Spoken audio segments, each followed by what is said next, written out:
Now at 9, Peace Church in Joplin honors veterans ahead of Memorial Weekend. Plus, a local nonprofit holds a networking event for area organizations. And we hear from some individuals who were given their U.S. citizenship today at the naturalization ceremony. I'm Yana Haudala with the story. The 4 states' most watched news starts now. Thank you all for joining us tonight. I'm Jalen Banks. The suspect in an Avila, Missouri double homicide is sentenced. Authorities say Kevin Johnson shot and killed Mason McClure and Nicole Hodges in February of 2021. Johnson pled guilty to killing McClure and Hodges because he says they killed his girlfriend, Bradley O'Banion. Johnson pleaded guilty to 2 counts of second-degree murder. He is sentenced to 28 years in prison for both counts, but the sentences will run concurrently. Chief Meteorologist Doug Cady joins us with the first look of the weather. Well, it actually turned out to be a pretty good Thursday for us today. We did have some isolated thunderstorms on the Kansas and the Oklahoma side once again this afternoon, but most of us ended up staying dry. Temperature is great, 82 for a high. We started out very comfortable during the morning hours at about 57 degrees, and still we even have a few isolated thunderstorms out there in our far western counties, but most of us are dry. Most of us are going to stay dry as we go through the overnight hours for us tonight. In fact, let's go through time. We'll stop here at about 2 in the morning. You can still see a few random little showers out there, but most of us look pretty good, and then we'll back down near 60 for an overnight low. So your day planner, or at least your morning planner, 63 in the morning. We'll see an overnight low of 59 up to 73 by 10 a.m. We're going to look at your holiday weekend here in just a bit. All right, we'll hear from you. About 60 individuals today were given their U.S. citizenship during their naturalization ceremony at George Washington Carver National Monument. KOAM Jean Nahaudala attended the ceremony and talked to the excited citizens. Nearly 60 individuals from 29 different countries are getting their hard work paid off today as they are becoming U.S. citizens at their naturalization ceremony here at the George Washington Carver National Monument. I'm from India. The position that we have as immigrants coming over to the United States and being able to share what we know from another country and able to bring more color and diversity in the United States, it's a pleasure. Sue Ann Williams is accompanied with her loved ones, one of them being her sister, who brought her to the United States when she was a newborn. I grew up saying the Pledge of Allegiance when I would go to school of the United States of America. I grew up being proud of the American flag and growing up in the American culture. And my mother had sat me down and she explained that I was not really born here. And it really touched my heart, and I cried because I wanted to be that American that I had grown up in, that culture. New citizens are relieved on this day. They have put a lot of work and effort for. It took Sue Ann 12 years to get to this point. It's the relief to the point that I want to cry, but I don't want to mess up my makeup.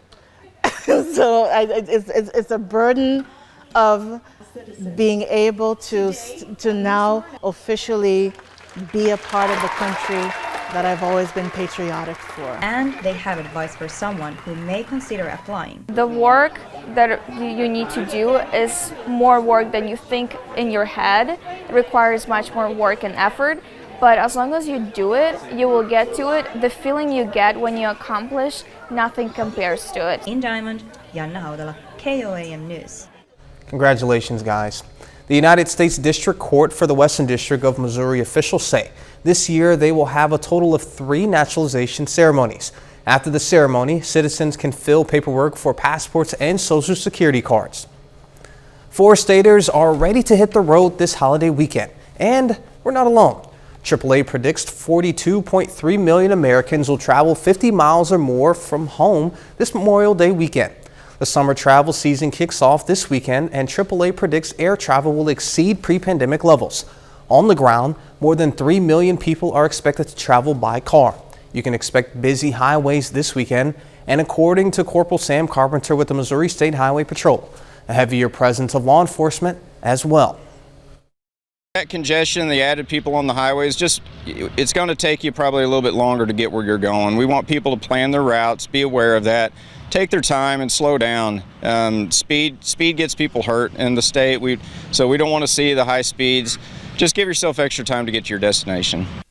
At Joplin's 44 Petrol Truck Plaza, the price of a gallon of unleaded gasoline is $3.17 today. It may seem high, but AAA says the national average is still about 50 cents lower than last year at this time.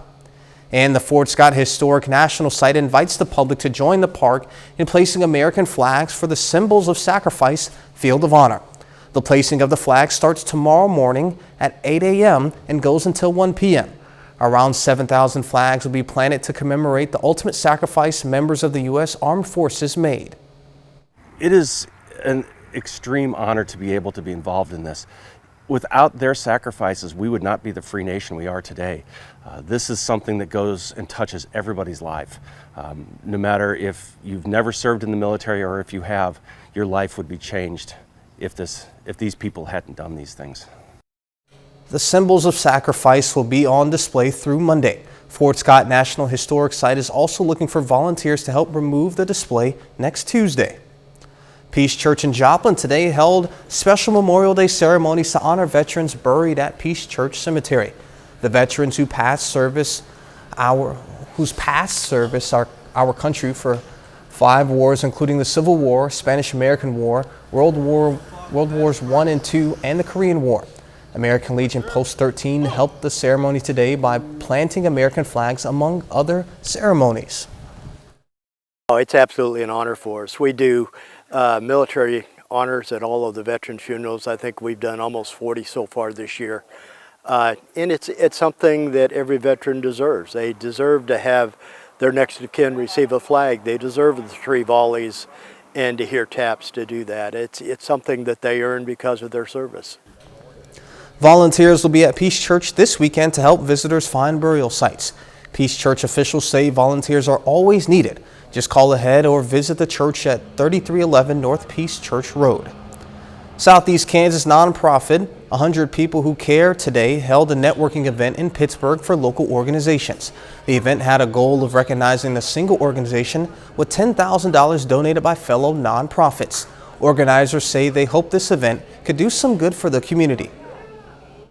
This is a platform for nonprofits to be able to get their word out, to talk about what their organization is doing. There's so many nonprofits in Southeast Kansas, and we know that the last few years have been hard on them. So this is an opportunity to be able to get out, get in front of people, and connect and get their mission heard. Officials had asked 100 organizations to each donate $100. Coming up, having a safe and happy holiday weekend. Foodborne illnesses are a fast way to sour your upcoming Memorial Day barbecues. I'm Kevin Cork with a look at how to keep you and your guests safe this holiday. That's just ahead. Memorial Day is the unofficial start of summer, with many Americans celebrating by breaking out the grills. But to prevent you and your barbecue guests from coming down with a bad case of food poisoning, health professionals say you need to make sure your grub is kept at safe temperatures.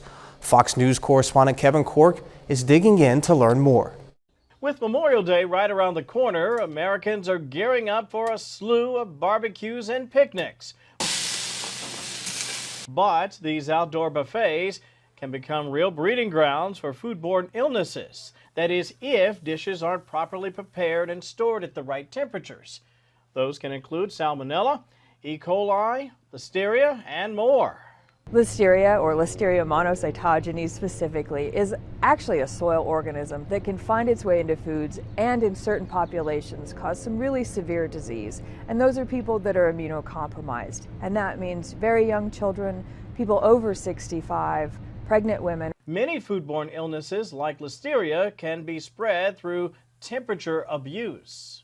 Foods that haven't been kept hot or kept cold.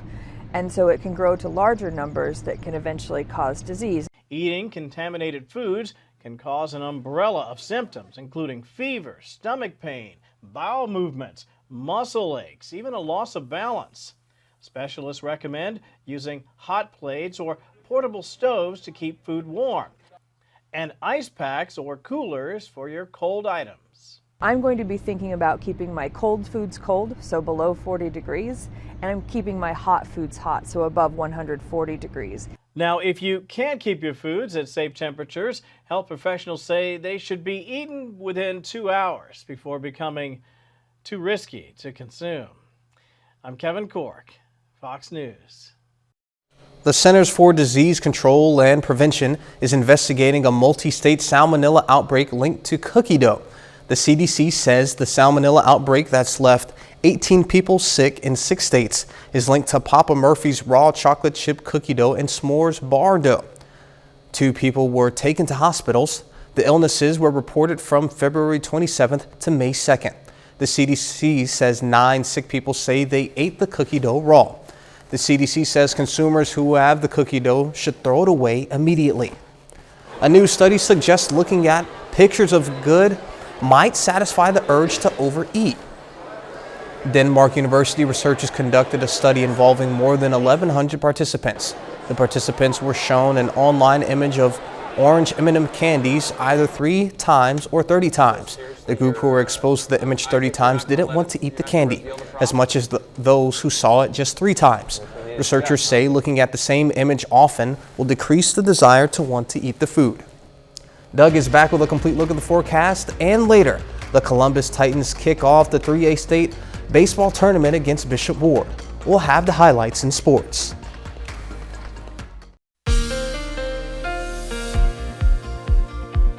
Well, it definitely turned out to be a decent Thursday for us today. We have partly sunny skies. We did get a few isolated thunderstorms on the Kansas and the Oklahoma side during the afternoon, kind of like what we have seen over the past couple days. But it is Thursday, and our new drought tracker comes out every single Thursday. And of course, we want to monitor this, especially as we get into the summer months because of the severe drought that we had last summer. And still, a good chunk of the region is under a drought. If we look at I-44 and south, everything is good, but the Joplin metro is dry. Once you get to Pittsburgh, a moderate drought. And then once you start to work a little bit farther toward the west, look at this. Extreme drought still. Yates Center, Chanute, Erie, Fredonia, Independence, and then an exceptional drought once you get out toward Elk and Chautauqua counties. And you can see this extends into northeastern parts of Oklahoma as well. So we need any rain we can get, and it looks like it's going to be pretty hit and miss as we go through the next few days. All right, tonight down to about 59 degrees, partly sunny skies during the morning. We'll rebound to about 73 by the time 10 a.m. rolls around. We look pretty good out there right now. We do still have a few random clouds, but all the scattered showers and thunderstorms we had earlier, again, mainly on the Kansas and the Oklahoma side, these are continuing to push off toward the north and to the west. So most of us are dry, but there could be an isolated little guy out there toward Eureka, Wichita, into northeastern Oklahoma. But again, I think most of us look pretty good as we go through the overnight hours for us tonight. We just have this weak little upper level wave that is rotating through, so this could fire off a few more little afternoon thunderstorms once again for us on Friday afternoon. All right, let's step through your next 48 hours. We're going to stop at 7 a.m. in the morning. Temperatures pretty good. Most of us 60, 61 degrees. We'll see some clouds increase through the morning hours, but I think most of us will be mid to upper 70s by noon. Once we get into the afternoon hours, you can see some hit and miss showers popping up again, southeastern Kansas, northeastern parts of Oklahoma. High temp of 80 in Neosho, 81 in Parsons, Pittsburgh 81, Lamar, up to about 80, 82 in Miami. Tomorrow night looks good. Partly cloudy skies. We'll dip back to about 51 for an overnight low. And then Saturday, I think, looks pretty good across the region. It's going to be a little bit cooler, but we should stay dry. High temps right around 77, 78 degrees by the time we head into Saturday afternoon. All right, day planner for you on your Friday, 63 to start, 78 by noon. High temp right around 81 degrees once we get into the afternoon. Here's your holiday weekend forecast, 77 on Saturday, which is a little bit cooler, and then back to 80 by the time we head into Sunday afternoon. I think we'll be mainly dry. We could get a few thunderstorms popping up Monday afternoon, which is Memorial Day, and then those hit and miss storms stick around next week. But look at our temps. We start to warm through the 80s, actually pushing 90 by late next week. All right, sounds good. Coming up, another hurdle for President Biden's program. Students, pay attention. President Biden's student loan forgiveness plan is still in question if it will go forward. I'm Griff Jenkins in Washington with the latest setback from Congress. That's coming up. As millions of student loan borrowers wait for a decision by the Supreme Court on whether or not the president's forgiveness plan will stand, Republican lawmakers are doing what they can to put a stop to the debt relief proposal. Fox News correspondent Griff Jenkins has more from Washington. On this vote, the yeas are 218 and the nays are 203. Delivering a blow to President Biden's student loan policies, the House Wednesday voted to overturn the administration's controversial student debt relief program, sending the measure to the Senate. People should pay what they said they would pay. Republicans argue the president's proposal to cancel between $10,000 to $20,000 in student debt is unfair, and it's also money the nation cannot afford to spend right now. At some point in time, somebody's got to pay these bills, and Washington can't keep spending money it doesn't have. The Supreme Court, deliberating a decision of its own, is expected to soon rule on a pair of challenges contesting the proposal's legality. The Democrats say the president's plan is a good one. Our children deserve a break. In testimony before Congress, officials from the Department of Education worked to defend the program to lawmakers. So the relief that the president is offering borrowers will help strengthen the economy. If it stands, the plan would affect more than 40 million borrowers, about half of whom would see their balances wiped clean. The president's plan is a good one. It's a popular one, and it will help prevent borrowers from default when loan payments restart this summer. The White House says if the House's resolution should pass in the Democratic-led Senate, the president will veto it. In Washington, Griff Jenkins, Fox News. A new report details what consumers complain about the most in 2022. The Consumer Federation of America put out its annual list of top complaints. New and used car sales as well as auto repairs top the list, with consumers fuming over add-ons, bait and switch pricing, and mechanical issues. Home repairs and renovations were number 2 due to poor quality work by unqualified workers or gross overcharges. Consumer debt and credit came in third. Some consumers complain about being wrongly charged when system failures occurred. Airport security checks may be a little easier for families during the summer travel season. The Transportation Security Administration is now allowing teenagers ages 13 to 17 to accompany their parents or guardians in TSA pre-checks. Teens must be on the same reservation and have TSA pre-check indicator on their boarding pass. The agency says the change is to make the process easier for low-risk travelers and put more focus on high-risk travelers. The TSA says it expects a high volume of passengers going through security this summer, starting on Memorial Day Monday. Up next, a student in New Jersey graduated college, but so did her dog. We'll take a look at what they both received. A dog in New Jersey is now a college graduate. This video of Justin walking across the stage to receive his diploma from Seton Hall University alongside his owner, Grace Mariani. On Monday, Mariani got a Bachelor of Science degree in education. Justin, on the other hand, received an honorary certificate for his hard work, accompanying Mariani to all her classes. 30 more minutes of news, weather, and sports coming your way. Coming up, how a painting class in Joplin is helping people who struggle with memory loss. Plus, Southeast Kansas community leaders discuss solutions to food insecurity in the area. Painting can be therapeutic and improve memory. KOAM's Amber Jenkins spoke to painters who use art to remember. The Spiva Center for the Arts hosts a weekly free painting class called Memories in the Making. This class focuses on helping those who struggle with memory loss. The idea is to try to remember stuff from the past. And people say, well, how do you remember that? And like some people say, well, you should have a photographic memory and all that, but that's, to me, it's nonsense. Jesse McCormick has been helping people with memory loss by letting them paint for over 20 years. He does allow students to pick what they want to paint, but he recommends painting sceneries to improve memory. You can remember what the sky looked like, what clouds look like, not specifically, but enough that you can recreate it. So it's recreation rather than remembering. Yes, Jesse's cool. Jesse and I go way back. We met a long time ago, years ago. Camilla first started going to these classes back in 2013 with her mom who had Alzheimer's. Now her mom isn't with us anymore, but Camilla still goes to these classes to paint and reminisce with times that she bonded with her mom. So that time was precious, time I would never get back. So yeah, I definitely look back on those 2 or 3 years. Painting isn't the only thing Camilla does artistically. She also made sculptures by commission. Painting is secondary to what I actually do, which is sculpture. I do animal sculpture, realistic animal sculpture. Memories in the Making allows anyone who might be struggling with memory loss a safe and peaceful space to paint and chat. The teacher, McCormick, reminds the students to give themselves grace and stay positive if you don't remember something. Staying positive keeps you young and sharp. Really true, I think, just from my own experience.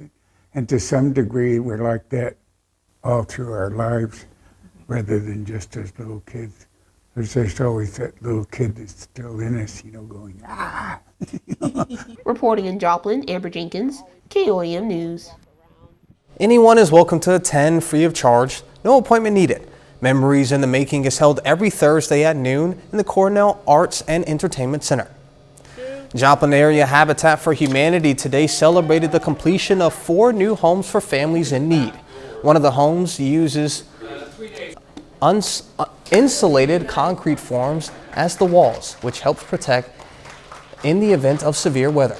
Habitat for Humanity partnered with the Joplin Economic Housing Development Initiative to build the homes. This is our second ICF house, insulated concrete forms. That means it's built with concrete in the walls, and there's also extra things added like fortified status to make sure the roof is installed in a very strong way. We also have a tornado shelter inside as well in the garage, so this house is safe, energy efficient, and very well built. In total, Habitat for Humanity and the Housing Development Initiative have constructed 186 homes for families in need. A Kansas organization today held a summit in Pittsburgh aimed at addressing food insecurity. Kansas pleased advocates for Kansas to work together to find solutions to problems. Today's summit focused on hunger and the high cost of groceries. Community leaders discussed ways to increase food access in Southeast Kansas. It's really important. So in the state of Kansas, 1 in 10 Kansans are food insecure. Southeast Kansas has the highest rate of food insecurity at 1 in 7, and 1 in 5 Kansas children are food insecure. So if you are looking at like your typical 3rd grade classroom, 3 of those kids don't know where their next meal is coming from. The free summit was held at the Pittsburgh Library. A bit later, taking school into the metaverse. In the near future, virtual reality headsets could be on your child's back-to-school list. I'm Marianne Rafferty. Those details coming up.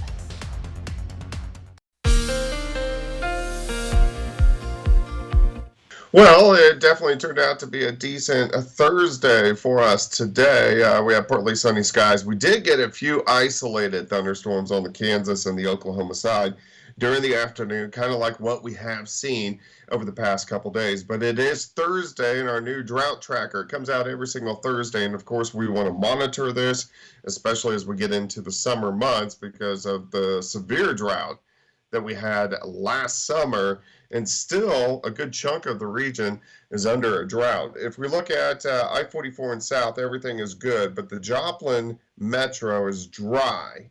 Once you get to Pittsburgh, a moderate drought. And then once you start to work a little bit farther toward the west, look at this. Extreme drought still.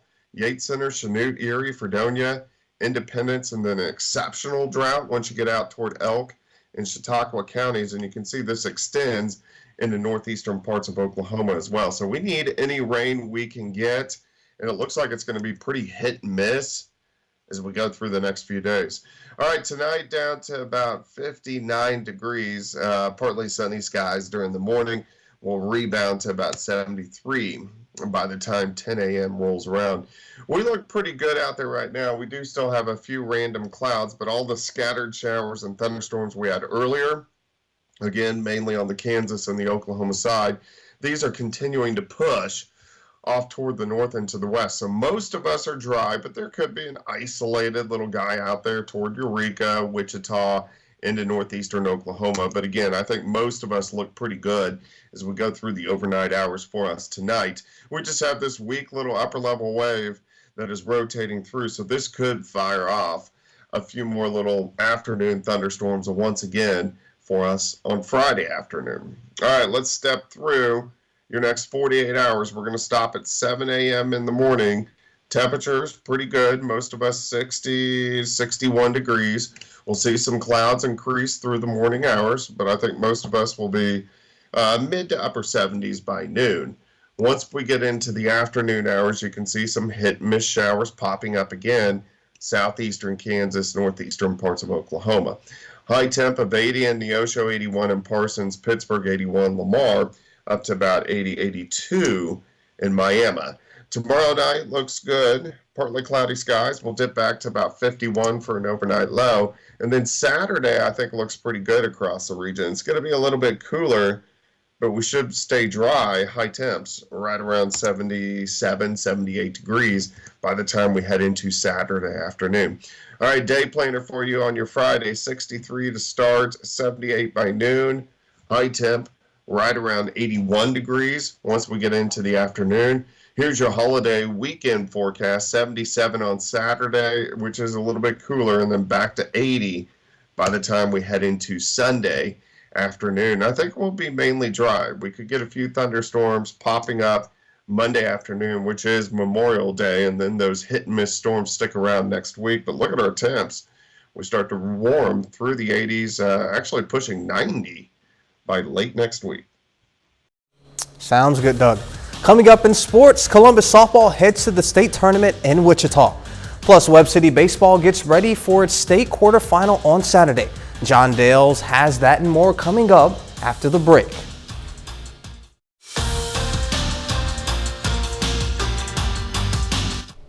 Today is the opening day of high school baseball and softball state tournaments in Kansas. We have plenty of local teams in action across the state, starting with Columbus in the 3A state baseball tournament. The Titans are in Manhattan for the second straight season. Columbus faces Bishop Ward in the quarterfinal round today. Down 4-0 early, but in the bottom of the third, Colt Ungehauer pounds a 2-run homer to left field.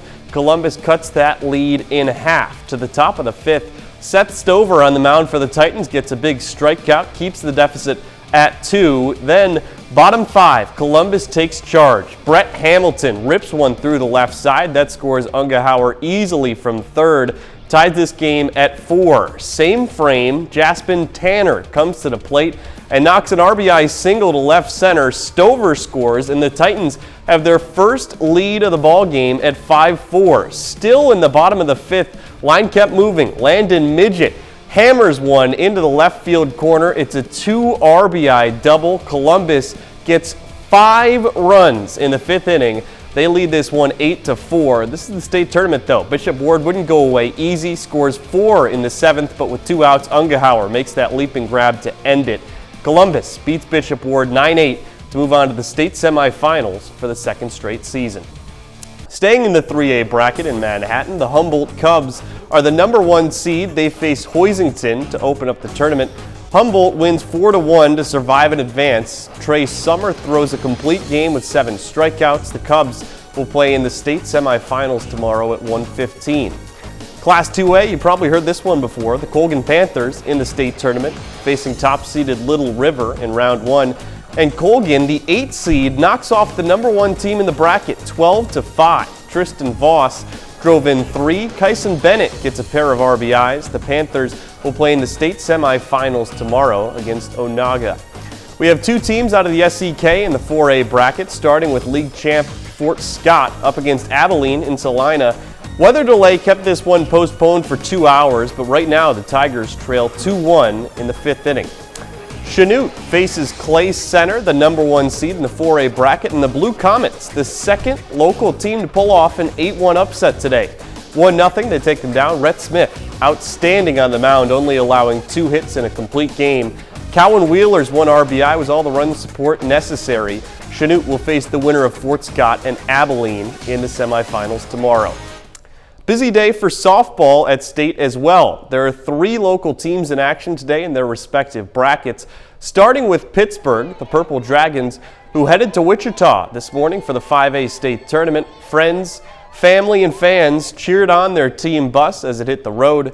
It's Pittsburgh's first appearance at state in 21 years. The Purple Dragons have earned the 6th seed, entering the tournament with a 16-6 overall record.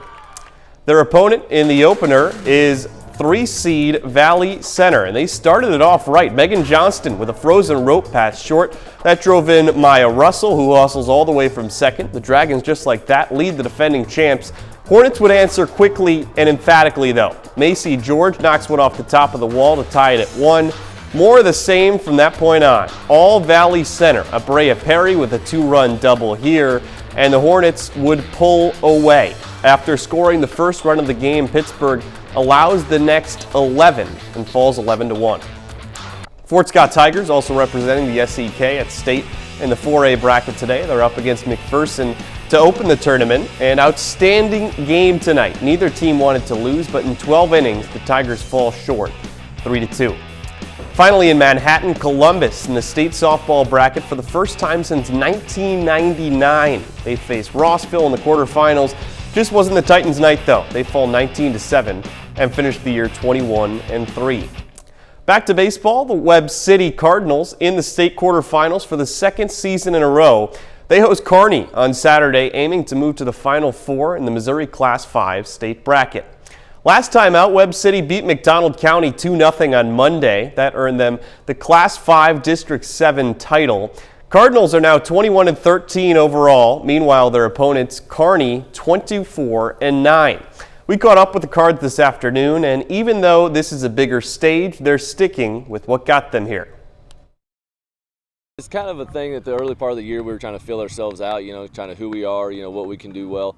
I think some guys have really embraced certain roles on the team. Top of the order guys have figured out they got to hit and get on base. Middle of the order guys, hey, they got to produce. Bottom of the order guy, that's kind of been one thing that's been great. The bottom of our order has really produced pretty well for us. So having those guys get on base too has just been a big bonus. Well, I think if we can hold their offense down, we should be able to win the game. But because they can swing it a little bit, I don't know about their defense. So if we just hold their offense down, I think we're going to win that game. So a lot of different scores there, but it's an exciting time of the year, playoff baseball. Everything's on the line. It's exciting to see a bunch of teams move on as well. Oh, yeah, for sure. And then first off, welcome, man. Thank you. Pretty excited to go through the rest of this baseball season. Obviously, we got a lot of teams in our area. Hopefully, we can get a couple parades and trophies down here in the coming weeks. It's looking like it might head that way. All right, sounds good. We're back with more news after this. Check out one school that's creating experiences unlike anything you've probably seen before. Fox News correspondent Marian Rafferty takes a look at how virtual reality and the metaverse are transforming education. Imagine going to school and getting to pet a woolly mammoth, visit outer space, or even touch a human heart.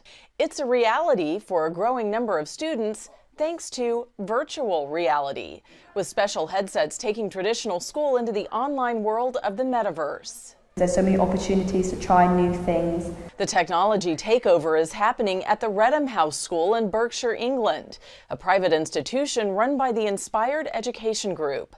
So far, some teachers say the devices aren't just making learning fun, they're helping students retain more information. Once they've seen something, they'll remember it.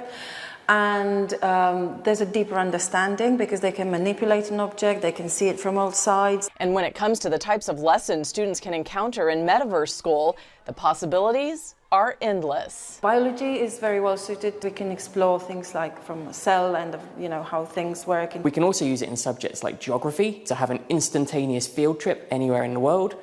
We've used it in history to go back in time, experience things like World War II, and even in subjects like languages. Now we can take them to a French restaurant or a German doctor's office so that they can be more immersed in that experience. The Inspired Education Group has dozens of other schools around the world. It's now testing a pilot program giving those students access to the metaverse classes.